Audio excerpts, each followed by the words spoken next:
pas le haut-parleur, ma coach. Il n'y a pas le haut-parleur. Ok, donc tu ouvres ton gosier. D'accord, ma coach. J'avais appelé tout à l'heure, là, c'était pour parler d'un problème avec ma relation, mais il s'avère que la famille de mon chéri était dans le live. Du coup, je vais parler d'autre chose. C'est concernant ma famille, en fait.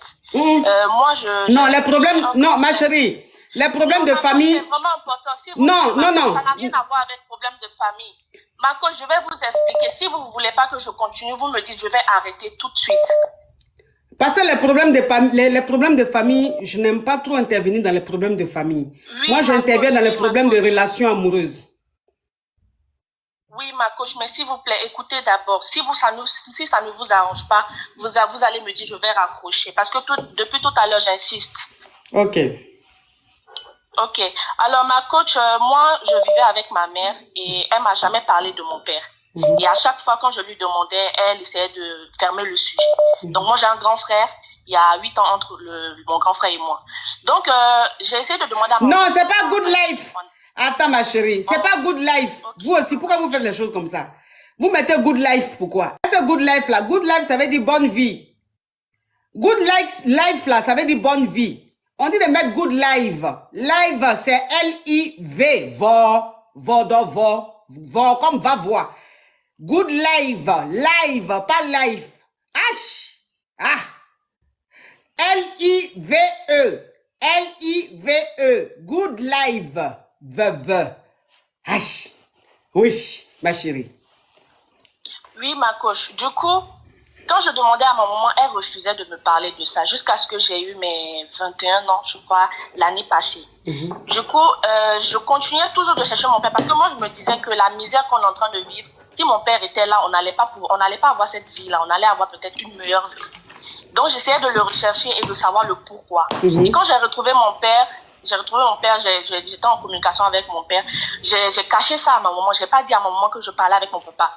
Et elle me disait, elle avait commencé à soupçonner. Elle me disait, si tu parles avec cet homme, je te dis d'arrêter de parler avec lui parce que ce n'est pas un bon homme. Donc, j'essayais de demander à mon papa, qu'est-ce qui s'est passé avec ma maman? Il disait, non, c'est des histoires de grands. Tu ne dois pas être au courant de ça. Et un soir, ma mère, elle m'a appelé dans sa chambre pour me dire, je vais parler encore dans ma coach pour ne pas qu'on bloque le live. Du coup, elle m'a appelé dans sa chambre, elle m'a dit que je suis grande. Maintenant, pour savoir ce qui se passe, qu'elle était avec mon père, elle avait 19 ans quand elle s'est mariée avec mon père, et mon père en avait 34. Et que quand elle s'est mariée avec mon père, la première fille de mon père avait le même âge qu'elle. Et que mon père ne lui avait jamais dit qu'il avait un autre enfant.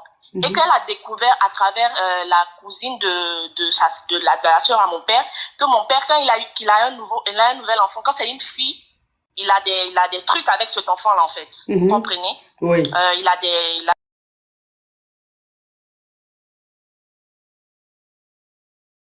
y a 8 ans. Donc, comment je suis née, elle avait soupçonné que mon papa avait commencé à faire des choses. Donc, elle a eu peur. Et elle ne savait pas comment elle allait expliquer ça aux gens. Elle ne savait pas où elle allait se tourner. Oh, Sophia, love you so much. Hein? Oui, ma coach, du coup, elle ne savait pas comment elle allait elle savait pas comment elle allait faire. Et en ce moment, j'avais 2 ans. Et elle m'a expliqué qu'en ce moment, elle avait une amie qui avait une petite fille, qui était, ils étaient un couple aussi, ils étaient mariés aussi, et que le mari de cette camarade-là avait une petite fille de 6 ans.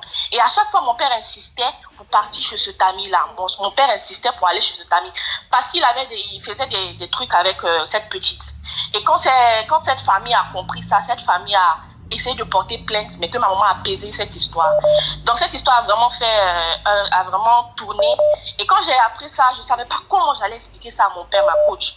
Parce que moi, je me suis dit, j'ai retrouvé mon père, on a eu un bon contact. J'avais même des problèmes pour payer ma fac, ma coach. Mon père m'envoyait de l'argent et il avait commencé à m'appeler tous les jours. Il insistait que je l'appelle tous les jours en visio. Ma coach, mais je ne comprenais pas. Moi, je me disais que 20 ans sans connaître mon père et tout, moi, je me disais que c'était parce que... Attends, ma chérie. Attends, ma Kabia, je vais récapituler. Les Kabia veulent que je récapitule. Je vais récapituler, tu vas continuer. Alors, tu es né et tu ne connaissais pas ton père. Donc, tu as grandi. Oui, ma coach. Voilà, quand tu as grandi, tu as demandé à ta maman pourquoi est-ce que ton papa, tu ne connais pas ton papa.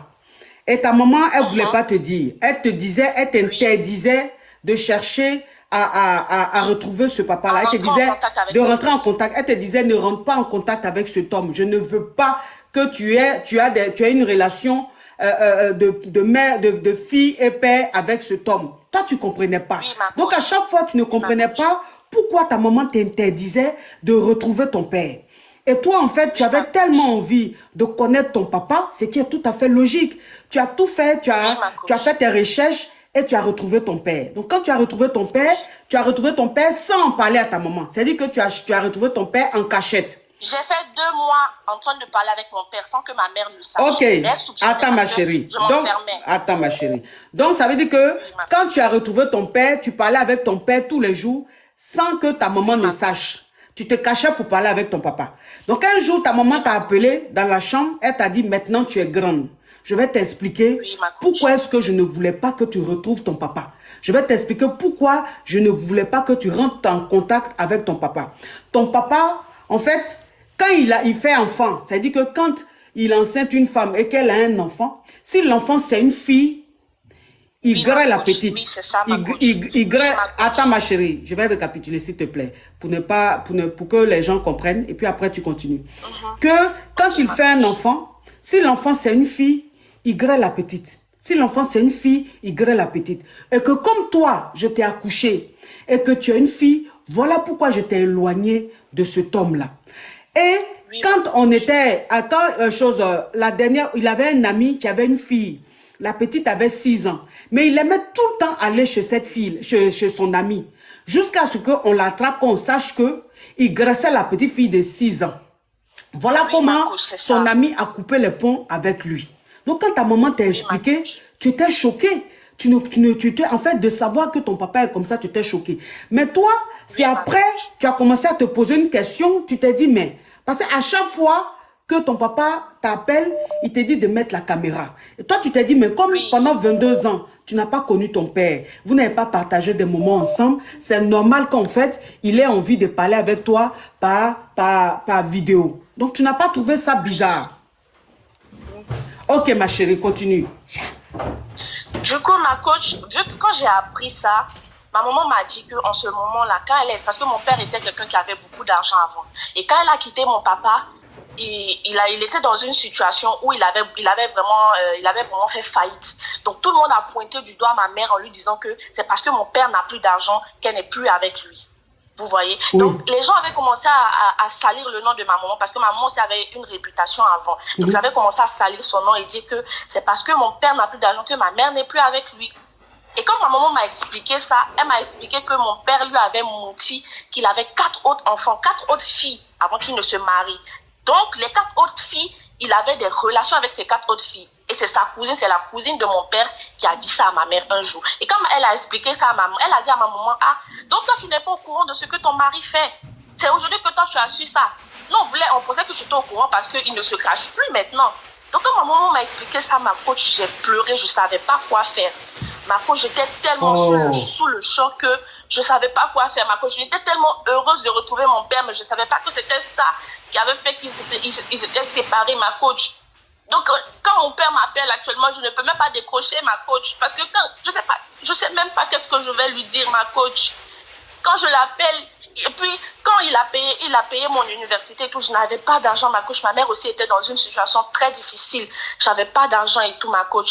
Mais quand il a payé, ma mère m'a demandé où j'ai eu l'argent. J'étais obligée de mentir que c'est mon copain qui m'a donné ça. Parce que si ma mère apprenait que c'était mon père, j'allais avoir une très très mauvaise relation avec ma mère, ma coach. Donc, c'est passé comme ça. Et là, actuellement, où je vous parle, mon père continue de m'appeler. Il insiste. Et il continue de dire que lui, il n'aime pas parler avec moi par audio, que lui, il n'est pas Orange ou il n'est pas MTN comme boîte de réception pour pouvoir parler avec moi par audio. Donc, il veut forcément que j'active ma caméra quand on parle. Donc, ma coach, je ne sais pas si je dois affronter mon père, lui demander, parce que ma tante m'a dit que c'est vrai que c'est une situation de couple et tout, mais la femme a sa version et l'homme aussi a sa version. Donc, il faut demander à ton père. Mais ma coach, je ne sais pas si mon père me raconte une autre version, je ne sais pas qui je vais croire. Moi, je préfère croire à ma maman parce que c'est elle qui est restée avec moi. Elle ne m'a pas abandonnée, ma coach. Elle est restée avec moi, elle ne m'a pas abandonnée. Donc, je pense que c'est elle, je dois croire. Mais j'ai retrouvé mon père, ma coach. Et pendant un bon moment, pendant une année, c'était vraiment une année très cool. J'avais commencé à avoir de bons rapports avec mon père. En plus, il s'est remarié et tout. J'avais commencé à avoir de bons rapports avec mon père. Donc, je ne sais pas si je dois lui exposer le problème ou si je dois arrêter de lui parler. Marco, je ne sais pas. Donc, ça veut dire que, comment on appelle, tu as 3 sœurs. Tu as 3 sœurs. Et les 3 sœurs qui sont très grandes. Tu as fini? Oui, Marco, je parle. Non, je ne te parle pas, ma chérie. Tu as fini là parce que tu fais trop de bruit. Désolé. Donc, ça veut dire que tu as 3 sœurs. Et tes 3 sœurs, ton papa graissait ces 3 sœurs-là. Oui, tout le monde savait dans la famille, sauf ta maman. Donc, la cousine de ton papa a dit à ta maman, mais toi, tu ne savais pas. Tout le monde sait dans la famille. Donc, toi, maintenant, avec tout ce que tu viens d'apprendre de ton père, tu te demandes, c'est vrai, ta maman a donné, ta maman a expliqué, mais en fait, tu as envie d'écouter la version de ton papa parce que le fait que 22 ans après, tu sois en contact avec ton père, ça t'a mis, ça fait que tu travailles bien, tu es bien, tu te sens bien, franchement, ta vie est beaucoup plus équilibrée. Donc, tu ne sais pas si tu dois demander la version de ton papa ou si tu dois écouter ta maman et t'éloigner de ce père-là parce que ta maman t'a dit de t'éloigner de lui. C'est un homme qui est très dangereux. Oui. Ok. Ma chérie, il faut écouter ta maman. Il faut écouter ta maman. Ta maman, elle t'a protégé. Dieu merci. Tout ce qu'il a fait à tes soeurs, tout ce qu'il a fait aux enfants, Dieu merci, ta maman t'a protégé, c'est pas arrivé sur toi. Donc moi, ce que je te dis, il faut, parce que dans ce que tu es en train de dire, il y a une façon de faire qui est vraiment bizarre. C'est-à-dire que quand il t'appelle, que tu ne prends pas en vidéo, il te dit, ah, je ne suis pas MTN, hein, je ne suis pas Orange, hein, pour dire que oui, je vais t'appeler et puis je ne te vois pas. C'était tellement bizarre pour moi parce que quand il s'est séparé avec ma mère, il n'y a plus de nouvelles. Mon père a disparu pendant 21 ans, ma coach. 21 ans. En 2020, j'ai envoyé, parce que je suis allée sur son profil, j'ai vu que c'était un profil, je ne connaissais même pas son image, ma coach, je ne connaissais même pas à quoi ressemblait mon père. Ma mère avait brûlé toutes les photos de mariage, toutes les photos que mon père avait avec elle, elle a tout brûlé. Donc, je ne savais même pas à quoi mon père ressemblait. Donc, quand je suis allée sur Facebook et j'ai tapé son nom, j'ai vu la photo d'un monsieur. Donc, j'ai demandé à ma mère. Et c'est là que ma mère, elle a commencé à soupçonner que je veux rentrer en contact avec mon père.